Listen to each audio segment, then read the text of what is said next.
want you to show me how to get to know someone like you, someone like you. Salut toi. Je suis ravie de vous retrouver pour cette nouvelle vidéo.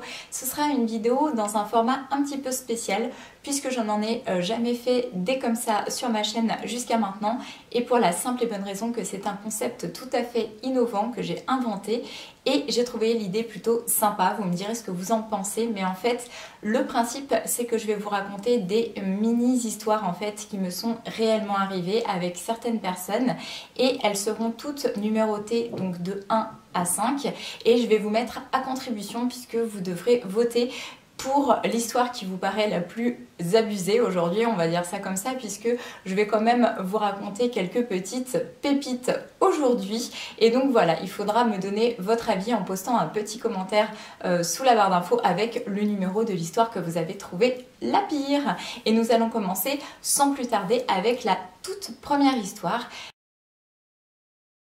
qui est une histoire qui m'est arrivée en fait avec l'électricien qui s'occupe de l'immeuble où je vis actuellement en fait. Donc cette personne-là est une personne avec qui j'ai très vite sympathisé puisqu'il est venu faire des travaux dans mon appartement, et étant moi-même chef d'entreprise, on a eu l'occasion de bien discuter ensemble et de tomber d'accord sur pas mal de sujets. Donc bref, il y avait un bon feeling qui est passé avec cette personne, et très vite en fait on s'est rapprochés et on a eu ce qui me paraissait une belle histoire d'amitié. Donc cette personne là, au moment où je l'ai connue, était en couple avec une nana, et peu de temps après, en fait, ça a commencé à ne plus aller entre eux, et ils se sont séparés. Et donc au moment où ils se sont séparés, il était juste au bout de sa vie, il était super mal, et ça m'a vraiment fait de la peine parce que moi en fait je donne tout ce que j'ai, que ce soit en amour ou en amitié. Donc du coup j'ai fait mon maximum pour essayer de le réconforter, pour lui faire entendre raison sur certaines choses, puisque d'après les éléments qu'il me donnait, la fille avec qui il était une fille quand même assez dérangée psychologiquement. Donc j'ai essayé de lui faire entendre raison, de lui dire que de toute façon c'était pas la fin du monde, qu'il allait s'en remettre, etc. Parce qu'il était vraiment super mal. Et donc j'ai passé quand même un long moment à faire mon maximum pour que son état en fait s'améliore. Au fur et à mesure du temps, j'ai eu l'impression que c'était de mieux en mieux, puisque ça s'est étalé quand même sur plusieurs mois. Et donc voilà, ça a été encore une histoire de plus en fait qui nous a rapprochés. Et donc comme je le considérais comme un ami, je l'ai invité à mon anniversaire, puisque l'année dernière j'ai voulu inviter vraiment mes amis proches, les personnes que je côtoyais, pour faire mon anniversaire. Donc tout d'abord j'ai organisé un petit apéro chez moi, où en fait j'avais acheté pas mal de choses et j'avais fait un petit apéro, et ensuite il était prévu qu'on aille au restaurant. Donc il était important, vu que j'organisais cet événement depuis un moment, que je sache les personnes qui étaient présentes afin de m'organiser tout simplement avec le restaurateur. Donc voilà, donc il m'avait dit qu'il venait bien sûr, voilà. Et ce qui s'est passé, c'est que au dernier moment, en fait, on va dire pas les 3/4, mais au moins la moitié des invités m'ont planté. Certains en donnant une excuse, d'autres même pas. Et lui fait partie en fait des gens qui ne sont pas venus, mais qui ne m'ont pas forcément prévenu. Donc moi, au dernier moment, en fait, je l'ai relancé et je lui ai demandé s'il venait toujours. En clair, il a fallu limite que je lui tire les verres du nez pour obtenir qu'en fait, il ne viendrait pas. Donc bon, ça c'est une chose, mais alors en fait, ce qui s'ensuit, c'est quand même assez grandiose, parce que le gars essaie de me faire culpabiliser alors qu'il est quand même en tort, en me précisant que, alors je sais plus si c'était son père, sa mère, bref, un proche était hospitalisé et que du coup il fallait absolument qu'il soit à son chevet, etc. Bon, c'est une chose, hein, on peut avoir des soucis comme ça de famille, hein, ça je peux comprendre, hein, je suis passée par là. Par contre, là où j'aime pas trop qu'on me prenne pour une conne, c'est que à l'heure qu'il était quand j'ai organisé en fait cette soirée, c'est-à-dire vers on va dire 21h pour l'apéro, et on allait au restaurant simplement pour je crois 21h45 ou 22h, il pouvait très largement se rendre ici et puis trinquer au moins un petit coup avec nous, même si c'était pas suivre forcément au restaurant derrière, mais voilà, juste pour marquer le coup, se rendre ici. Et donc voilà, il m'a dit que non, qu'il devait absolument rester au chevet de son parent. Et voilà, je sais pertinemment qu'il y a des heures de visite dans les hôpitaux et qu'on ne peut pas rester toute la nuit, et surtout passer une certaine heure, hein, passer je crois 20h, en tout cas 21h sûr, on peut pas rester en fait comme ça dans les hôpitaux, donc c'était juste un gros mytho et j'ai trouvé ça très très moyen en fait de se servir de ce genre de choses pour essayer de me faire culpabiliser et me faire un petit peu passer pour une conne quand même par la même occasion, une fille qui comprend rien à rien. Voilà, moi je peux entendre beaucoup de choses, mais voilà, les excuses bidons comme ça, j'aurais encore préféré qu'ils me disent que son chien s'était étouffé avec une nouille que de me raconter ça. Donc ensuite évidemment je lui ai dit ce que j'avais à lui dire, que j'étais vraiment pas contente, qu'il me foutait dans la merde à me prévenir comme ça au dernier moment, donc que c'était pas cool, qu'il faisait partie de pas mal d'invités qui s'étaient désistés comme ça au dernier moment sans même prévenir si moi-même j'étais pas venue à la pêche aux infos. Donc voilà, ça faisait deux choses que je trouvais vraiment très moyennes entre l'excuse à 2 balles et le fait de ne pas prévenir en avance. Et donc après ça effectivement nous avons mis un terme à notre amitié. Bon, ça c'est une chose, mais ce que j'ai trouvé très très drôle, c'est qu'en fait cette dite personne m'a bloqué de partout, donc soit de son Facebook, son téléphone, etc. Et ça me fait juste marrer parce qu'en fait c'est très mal me connaître, puisque moi je suis le genre de personne, quand je mets terme à une amitié, qui ne revient pas. Donc je ne risque pas de le harceler ou quoi ou qu'est-ce, donc c'était juste pas la peine de me bloquer, puisque jamais de la vie en fait il aurait eu une nouvelle supplémentaire de ma part, puisque moi j'avais dit ce que j'avais à dire et je passais directement à autre chose après. Donc voilà, des gamineries pour un mec qui avait pas loin de 50 ans, j'ai envie de vous dire quand même, ça craint léger quoi. Donc voilà la première histoire. La seconde histoire concerne une personne, un garçon en fait, avec qui j'ai flirté sur un site de rencontre. Donc c'est un garçon que j'ai failli rencontrer déjà il y a 10 ans. Donc on avait bien discuté ensemble, il était vraiment très très charmant physiquement. Et à l'époque en fait, au moment de se rencontrer, quand on discutait, je le trouvais de plus en plus graveleux quoi. Je trouvais qu'il était très très porté sur le sexe et moi c'était pas du tout le truc qui m'intéressait, puisque j'étais pas du tout à la recherche de ce type de relation. J'ai rien contre les gens qui cherchent ça, mais moi en l'occurrence à l'époque c'était pas du tout ce que je recherchais. Donc j'avais pas voulu le rencontrer, j'avais bloqué et je m'étais dit bon bref, je vois un peu le genre du personnage, le pseudo beau gosse qui a envie de tirer à tout va et voilà quoi. Donc j'ai mis, j'ai mis un stop directement. Ensuite il s'est passé des années et des années et puis eh bien on s'est retrouvés à nouveau sur le même site de rencontre. Je voyais qu'il visitait souvent ma fiche et donc je lui ai laissé un petit message en rigolant, lui disant ah bah tiens t'es toujours là, alors il me dit bah oui et toi.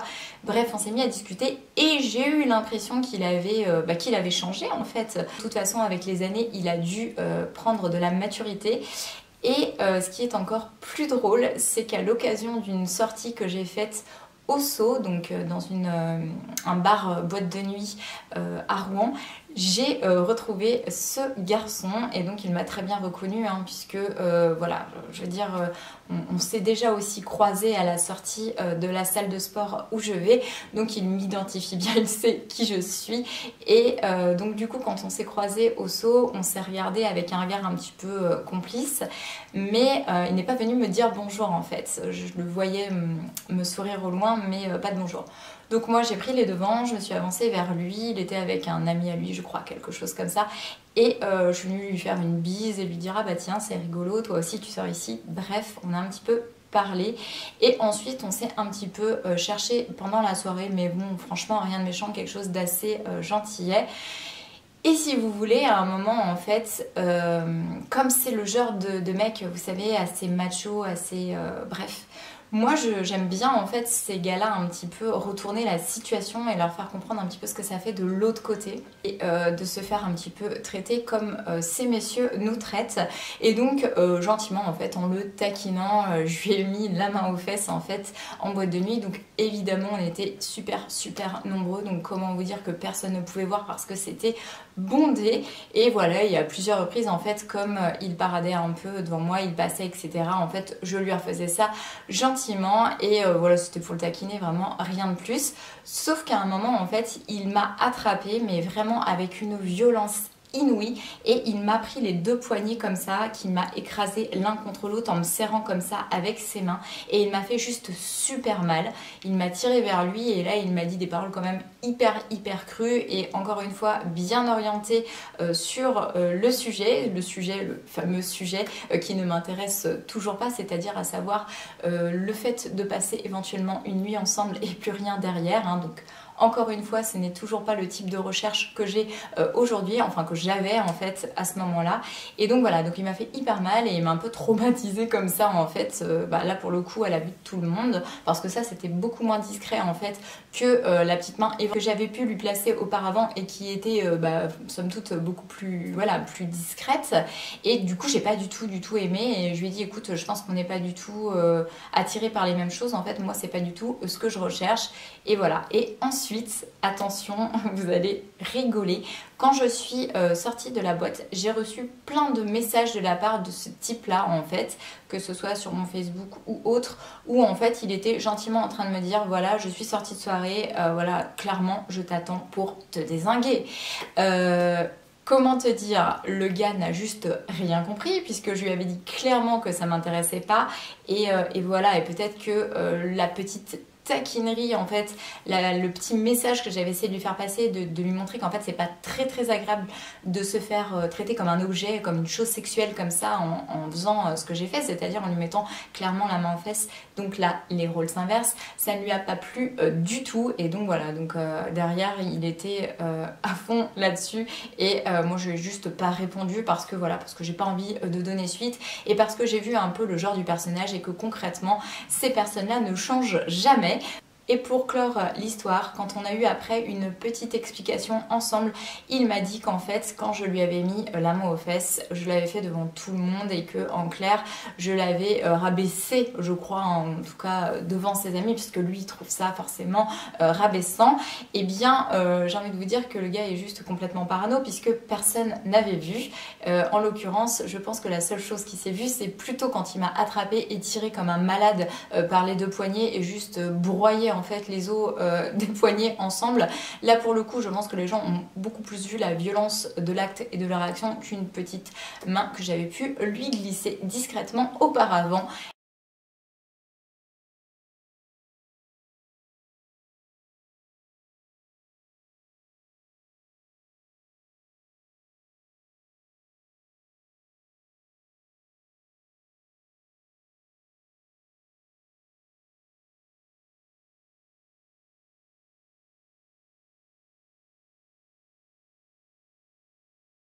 Et voilà, on passe ensuite à l'histoire numéro 3. Et cette histoire-là, c'est une histoire avec un ex, donc encore une fois, personne que j'ai rencontrée via un site.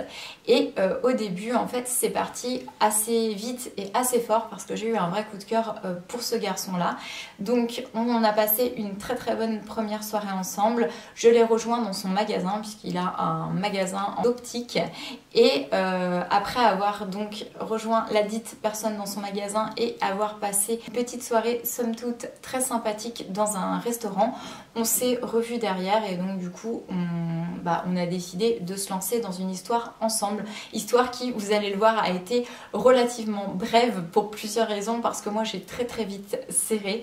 Alors déjà, première chose, que pour moi un garçon ne doit pas embrasser sa maman à 34 ans sur la bouche. Donc ça, première chose sur laquelle je me suis dit oh no way quoi, ça c'est juste pas possible.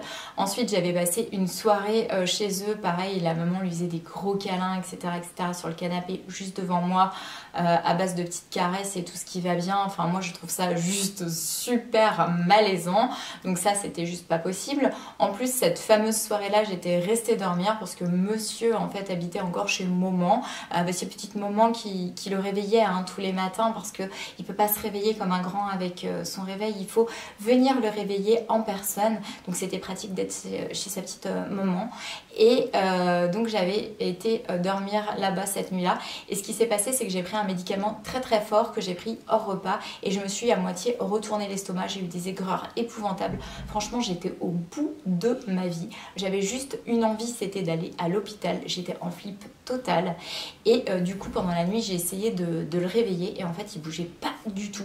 Il a été d'aucun secours et voilà, je suis restée à agoniser, à pousser des gémissements et tout ça toute la nuit et j'étais dans l'incapacité en fait d'aller à l'hôpital toute seule. Donc j'ai attendu le petit matin pour appeler mon médecin et avoir un traitement pour, voilà, pour faire passer ça tout simplement, puisque j'avais dû me faire un trou à l'estomac ou quelque chose. Enfin bref, ça m'avait attaqué mais sévèrement en fait, la prise du médicament hors repas que j'avais pris en fait le soir avant de me coucher.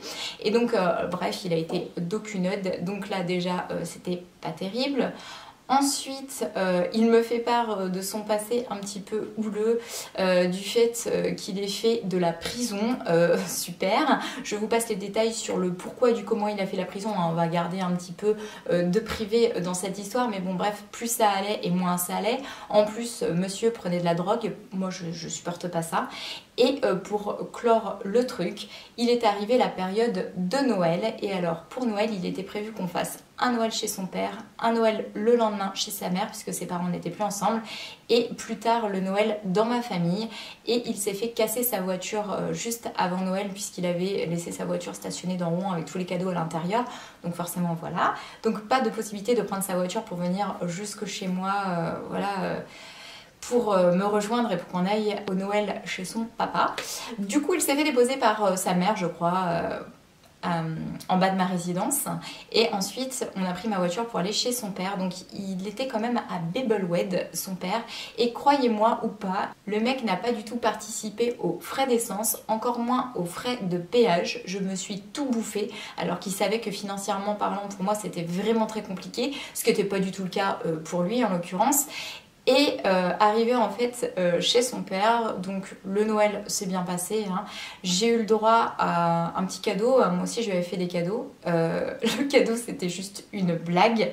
Il m'a offert des bracelets immondes avec des messages super kitsch dessus, des espèces de breloques en fait que vous achetez au marché à 2 balles, alors que moi je lui avais acheté des super belles chemises sur Asos et tout. J'étais tellement blasée, mais bon bref, on dit c'est l'intention qui compte, hein, donc passons. Mais quand on sait un peu le genre du gars, on se dit qu'il aurait quand même pu faire un peu mieux que ça. Bref.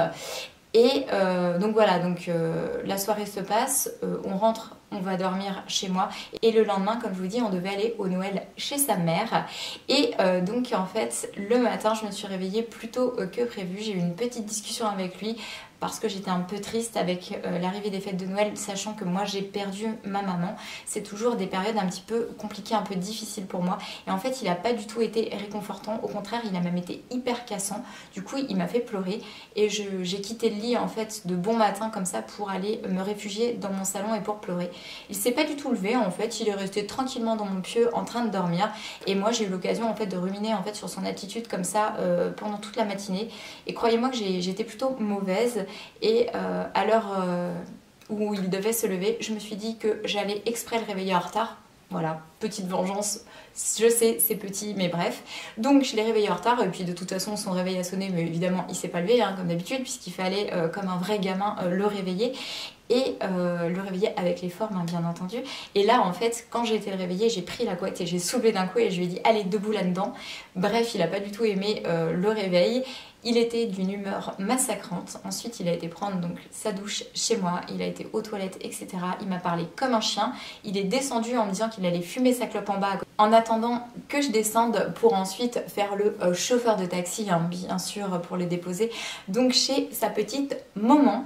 Et donc, quand en fait il a quitté mon appartement pour aller fumer sa clope, j'ai juste pété un câble parce que je trouve que c'était hyper irrespectueux et que plusieurs fois quand il est venu à la maison, je lui ai demandé de laisser la maison dans l'état où il l'a trouvé, c'est-à-dire que moi je suis quelqu'un de propre, quelqu'un d'un petit peu maniaque et j'aime bien quand on trouve une chose qu'on la laisse dans le même état. Et là en l'occurrence, quand je suis arrivée dans ma salle de bain, non seulement il n'avait pas passé la raclette sur mon pare-douche, ensuite il avait jeté la serviette que je lui avais mis à disposition par terre. En fait il s'est cru juste à l'hôtel. Ensuite il avait été aux toilettes et là la cerise sur le gâteau, il avait pas tiré sa chasse. Moi ça c'est un truc que je peux juste pas, c'est mort. C'est un truc qu'on apprend à faire à 4 ans. Donc ça m'a over saoulée. Je suis descendue en bas, j'avais juste l'impression d'être sa femme de ménage ou sa boniche qui me traitait vraiment comme une employée. En plus c'était quelqu'un d'assez désinvolte, assez comme ça quoi. Et j'ai pas du tout apprécié. Donc du coup je lui ai demandé de quel droit il se comportait comme ça et on s'est embrouillé en fait en bas. Et là à ce moment là en fait vu la manière qu'il qu'il avait de me parler, je lui ai dit d'aller se faire voir et qu'il se démerde pour aller au Noël chez sa mère parce que le chauffeur de taxi ne l'accompagnerait pas dans ces conditions. Donc ensuite, il a appelé sa petite maman comme ça devant moi pour lui raconter ses malheurs, pour se plaindre, et ensuite sa mère a demandé à me parler. Je suis restée très calme, j'ai pris le téléphone, je lui ai dit qu'on n'avait certainement pas les mêmes valeurs. En tout cas, moi, il y a longtemps qu'on m'a appris à respecter les gens et les choses, et entre autres également à tirer ma chasse, et que j'appréciais pas du tout la façon dont son fils me parlait. Ce à quoi elle m'a répondu: mais tu sais très bien que le matin il est de mauvaise humeur, c'est pas grave, ça va s'arranger, venez, je vous attends, etc. Et moi je lui ai dit, bien tant qu'il ne s'excusera pas, qu'il ne me parlera pas autrement, on n'ira nulle part. Bref, on est resté là un moment, je lui ai donné l'occasion de se rattraper, il n'a pas voulu. Bref, je lui ai dit, eh bien tu te démerdes et c'est terminé, on va arrêter ici cette histoire. Donc je suis retournée en fait dans mon immeuble et je n'ai pas passé Noël avec lui cette fois. Il a demandé à ce qu'on vienne le chercher et il a balancé sa petite phrase assassine au moment où je l'ai largué en me disant que ça l'étonnait pas que je sois toujours seule depuis tout ce temps. Et je lui ai répondu, mais en fait c'est tout simplement parce que je m'épargne d'être avec des boulets comme toi. Bref, et attendez, l'histoire ne s'arrête pas là, c'est que en fait il avait en sa possession des très très belles photos d'art où en fait j'étais représentée dessus puisque j'avais posé en tant que modèle pour un grand photographe connu en fait de Paris, et c'était des grands tirages comme ça en modèle unique encadré. Et ces tirages-là avaient une grande valeur sentimentale et également financière en fait. Il le savait, donc comme il les appréciait beaucoup, je lui avais prêté et je lui avais dit par contre, si un jour on se sépare, je tiens à les récupérer. Eh bien, vous vous en doutez, je n'ai jamais pu récupérer mes affaires. En prime, il a eu le culot de me redemander ces horribles petits bracelets à 2 balles qu'il avait dû acheter au marché. Donc je lui ai dit bah très bien, dans ce cas là si on en est là tu vas me rendre également les cadeaux que je t'ai fait.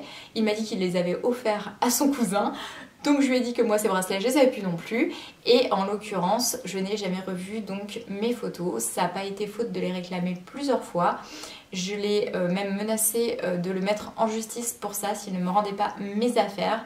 Et voilà, il jouait en fait avec moi. Un coup il me disait qu'il allait me les rendre, un coup il me les rendait pas. Bref, il m'a fait son speech et j'ai jamais revu mes affaires.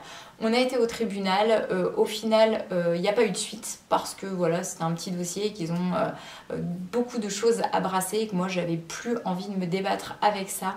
Mais bien sûr le mec ne s'est pas pointé au tribunal et donc ce mec est juste une grosse merde. Donc voilà, ceci clôt l'histoire numéro 3. On passe ensuite à l'histoire numéro 4. Celle-ci se passe avec un pseudo-ami, donc une personne encore une fois rencontrée via un site que j'ai côtoyé vraiment très très longtemps. À un moment nous avons décidé de partir en vacances ensemble, donc moi j'avais déjà été en Corse et lui ne connaissait pas encore, et comme moi je suis littéralement tombée amoureuse de la Corse, j'avais super envie d'y retourner, donc je lui ai dit si tu veux, eh bien tu n'as qu'à m'accompagner et comme je connais un petit peu le coin et tout, ça peut être sympa.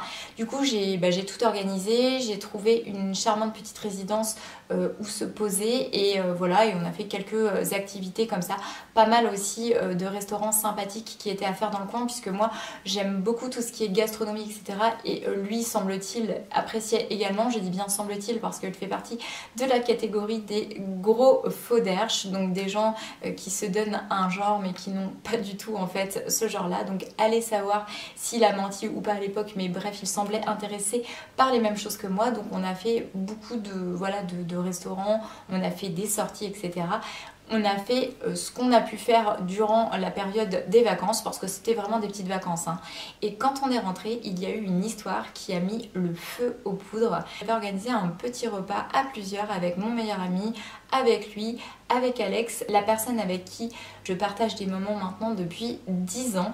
Et évidemment ce garçon n'aimait pas Alex puisque je pense qu'il avait clairement envie de sortir avec moi, et c'est pas je pense parce qu'il me l'avait déjà dit. Moi j'avais été claire avec lui depuis le début sur le fait qu'il était hors de question que je sorte avec lui. J'avais pas spécialement de feeling etc, mais par contre le feeling forcément je l'avais avec Alex. Donc ça a créé des tensions à cette soirée là alors que c'était pas du tout prévu comme ça. Il a trouvé l'attitude d'Alex déplacée, bon ça c'est une chose, mais surtout derrière en fait quand il m'a fait part de son ressenti, il m'a vraiment rabaissé, et ses paroles étaient vraiment très dures, très crues, et manquaient non seulement de respect envers moi mais également envers Alex. Donc je l'ai très mal pris et je lui ai dit que non, que je ne laisserais pas passer ce genre de choses. Il s'est pas du tout excusé, et derrière en fait j'avais des affaires qui étaient stockées chez lui, qu'il m'avait gentiment proposé d'entreposer puisqu'il avait vraiment beaucoup de place chez lui. Alors sachant quand même qu'il habite à 1h30 hein, de là où je vis, et qu'au moment où j'ai déménagé, eh bien j'ai entreposé mes affaires, mais que cette histoire là datait de même pas 2 semaines après mon déménagement, donc ça faisait même pas 2 semaines que mes affaires étaient chez lui. On s'est donc traité, et là il m'a envoyé un message en me disant « Je te laisse quelques jours pour récupérer tes affaires, sinon je les fous aux poubelles ou je les donne chez Emmaüs. » Donc là, pareil, encore une fois, le petit pic, le petit truc rabaissant comme il sait bien faire. Ça m'a bien foutu dans la merde, hein, parce que déjà j'avais fait des frais pour aller entreposer mes affaires chez lui. Hein. J'avais loué un camion, j'avais dépensé de l'essence et tout pour faire 1h30 de route aller, 1h30 de route retour.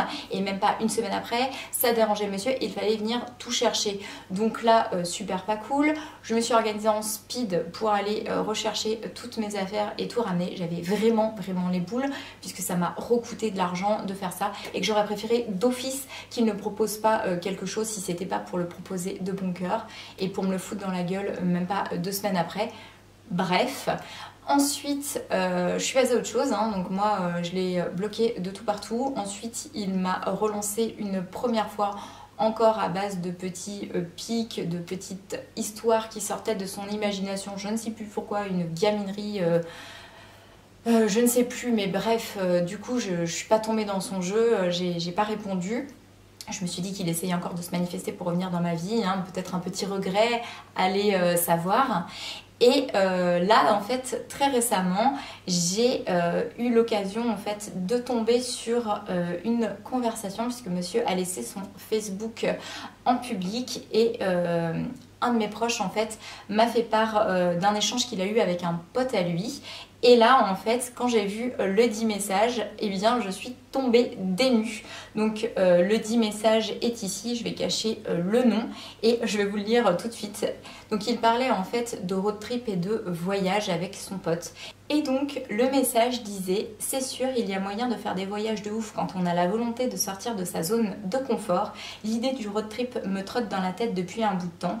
Bien qu'ayant vu des choses magnifiques, je suis persuadée, par exemple, d'avoir raté quelque chose il y a 2 ans en Corse, en restant 15 jours au même endroit avec une chieuse qui râlait dès qu'il fallait faire plus d'1 heure de route. Alors, en bagnole, en van aménagé ou en moto, je pense que mes prochaines vacances seront sous ce format mobile à mort, pas plus de 2 jours de suite au même endroit. » Et là, comment vous dire, la blague, puisque déjà, je ne suis pas une chieuse. Ensuite, si tu as quelque chose à dire, tu t'adresses à moi directement et tu ne fais pas ton petit sketch de ton côté avec tes potes. Je vais te dire quelque chose. Parce que j'ai envie de dire que on a quand même pas mal bougé pendant ces vacances. Il y a quand même eu pas mal de bornes d'effectuer. Ensuite, si je n'ai pas les moyens d'aller à l'autre bout de l'île en Corse, parce que voilà, les finances étaient limitées, c'est une autre chose, et cette personne savait très bien que ce n'était pas possible. Alors d'ici à me faire traiter de chieuse, alors que je pense pas du tout en être une, du moins pas plus que lui, parce qu'il a quand même été exécrable pendant ses vacances, ben, j'ai quand même bien rigolé de voir ça, quoi. C'est marrant de découvrir des choses comme ça des années après, et de se rendre compte à quel point les personnes sont faux cul et se donnent un genre. Ils aiment bien se faire passer pour des grands seigneurs alors qu'ils sont loin d'en être. Donc voilà, le message m'a juste fait halluciner, hein, parce que de la route, je vous dis, on en a fait en long, en large, en travers. Des choses, on en avait de prévues tous les jours, et s'il avait des demandes, il n'avait qu'à en faire part, et s'il avait eu envie de faire des vacances dans un autre style, il avait qu'à tout simplement me dire que ça ne lui correspondait pas, le projet que j'avais, et ne pas partir avec moi. Voilà, donc ça c'est l'histoire, et sachant que je fais une petite parenthèse, ce message date d'il y a même pas 1 mois, et juste avant en fait écrire ces saloperies comme ça sur son Facebook avec son petit pote, eh bien il était revenu via la fanpage de ma chienne que j'avais créée sur Facebook, pour faire le mielleux, le gentil, me dire que c'était très triste, que j'ai perdu ma chienne, patati patata, qu'il comprenait, mais c'est un putain de faux cul. Voilà, on passe ensuite à l'histoire numéro 5, et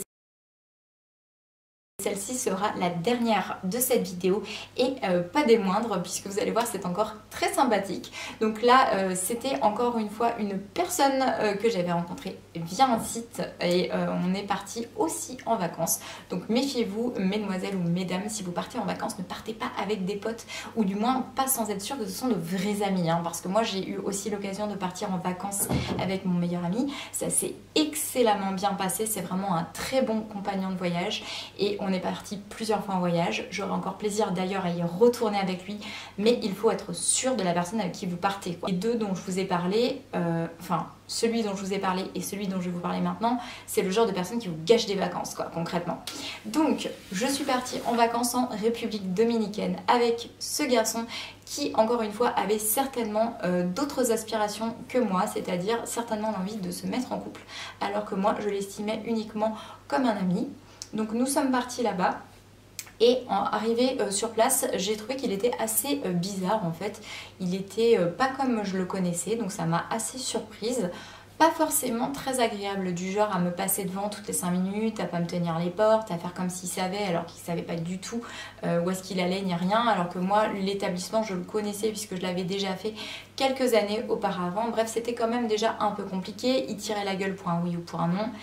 Et on a eu, suite à toutes ces tensions, une grosse explication un soir en nous rendant au restaurant en fait de l'hôtel, puisqu'on avait réservé une table dans un restaurant. Et là en fait le mec a juste pété un boulard et il m'a incendié dans le grand hall de l'immeuble devant tout le monde, donc en se donnant bien en spectacle comme j'adore, hein, et il m'a balancé la carte du restaurant dans la gueule comme ça en me priant d'aller bouffer toute seule, ce que j'ai fait, hein.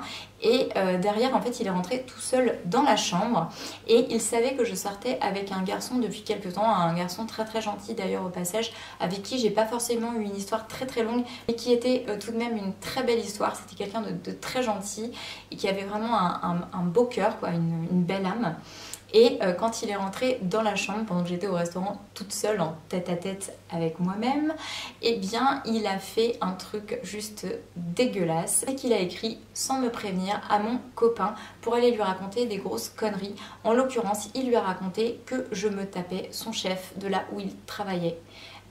C'était complètement infondé, hein, bien sûr, puisque oui, le chef me courait après, mais jamais de la vie je n'ai conclu avec cette personne ou fait quoi que ce soit, justement. Donc il a écrit, mais moi tout ça je n'en savais rien. Ensuite on a passé le reste des vacances à gentiment s'ignorer, hein. On a fait un planning pour éviter de se croiser, en tout cas on essayait de se croiser le moins possible, hein. Donc il m'a juste pourri mes vacances.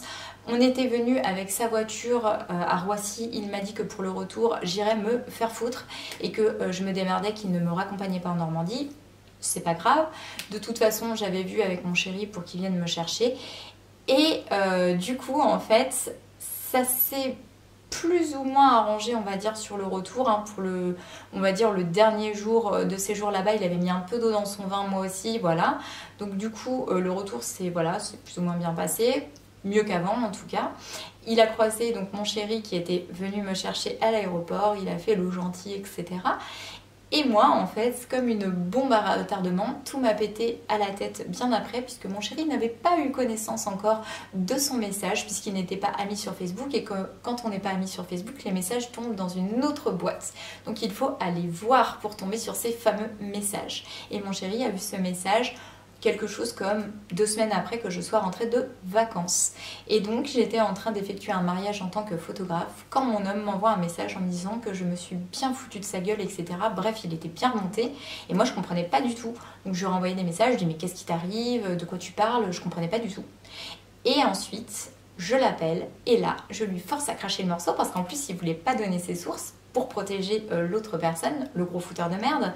Donc du coup, je finis par insister tellement qu'il a été obligé de me dire qui avait écrit et ce qui était réellement écrit.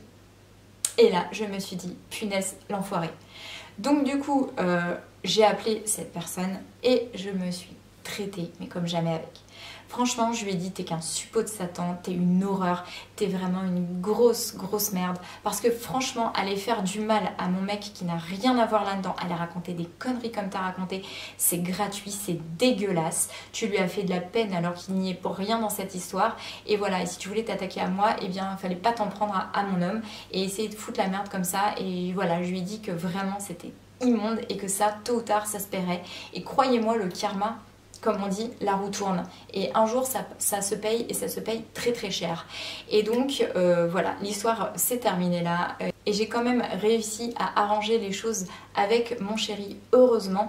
Mais je peux vous dire que ça n'a pas été sans mal parce que franchement, l'autre, il y avait été tellement fort que voilà, que c'était compliqué, quoi. C'était compliqué hier d'essayer de rétablir tout le mal en fait qu'il avait fait, surtout que c'était assez plausible ce qu'il avait raconté, hein, puisqu'effectivement le chef de mon chéri me tournait autour, donc voilà, il le savait puisqu'on en avait déjà parlé. Moi je suis quelqu'un qui dit les choses et voilà, donc du coup oui, ça aurait pu être possible, mais non, c'était pas du tout le cas et c'était juste de la méchanceté gratuite. Voilà, donc ceci vient conclure cette petite histoire. Je vous laisse maintenant libre de juger celle que vous trouvez la pire et de me le dire en commentaire. J'espère que cette petite vidéo vous aura plu, ce nouveau format également. Je vous fais plein de gros bisous et je vous dis à très bientôt pour une prochaine vidéo. Ciao!